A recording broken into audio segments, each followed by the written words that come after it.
is a Hindu festival. This festival is celebrated all over India.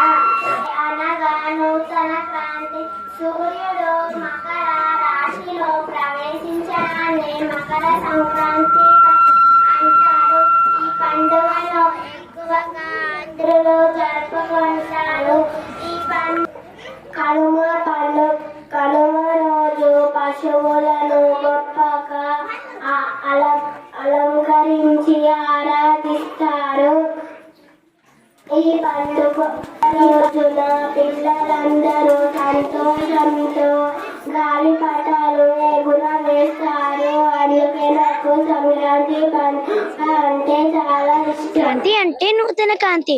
సూర్యుడు ఒక రాశి నుండి మరో రాశిలోకి అడుగు పెట్టడాన్ని సంక్రమణం అంటారు. సంక్రమణం అంటే గమనం. సంవత్సర కాలంలో సూర్యుడు 12 రాశులలో ప్రవేశిస్తూ ఉంటాడు. అప్పుడే భూమిపై వాతావరణంలో మార్పులు సంభవిస్తాయి. ఈ విధంగా కదలికలు ఏర్పడినప్పుడు సూర్యుడు నెలకు ఒక నక్షత్ర రాశిలో ప్రవేశిస్తూ ఉంటాడు. దానిని బట్టి ఆ నెలను ఆ పేరుతో పిలుస్తారు. 12 రాశులు ఉంటాయి. ఒక్కొక్క రాశిలో 9 నక్షత్ర పాదాలు ఉంటాయి. 12 రాశులు కలిసి 108 నక్షత్ర పాదాలు ఉంటాయి. రాశి నక్షత్ర సమూహాలను ఊహారేఖతో కలిపి ఆ ఆకార పోలికను అనుకరించి ఋషుల చేత నిర్ణయించబడినవే మేషం నుండి మీనం వరకు రాశులు. సూర్యుడు ధనుస్సు రాశి నుండి మకర రాశిలోకి ప్రవేశించటం మకర సంక్రమణం. అదే మహాపర్వదినం. ఈ 12 రాశుల సంక్రమణాల్లో సూర్యుడు ఆషాఢ మాసంలో వచ్చే కర్కాటక సంక్రమణం, పుష్యమాసంలో వచ్చేది మకర సంక్రమణం. ఇవి ఎక్కువ ప్రాధాన్యతను సంతరించుకున్నాయి.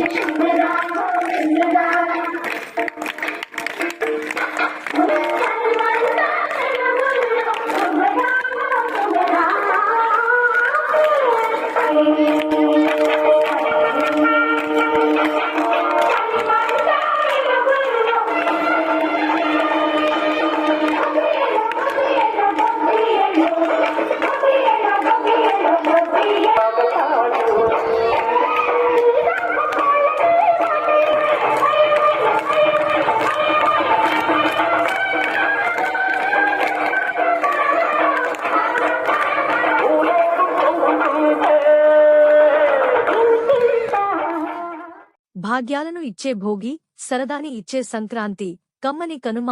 కొత్త సంవత్సరంలో కొత్త వెలుగులను నింపాలని కోరుకుంటూ మీ కుటుంబంలో అందరికీ సంక్రాంతి శుభాకాంక్షలు.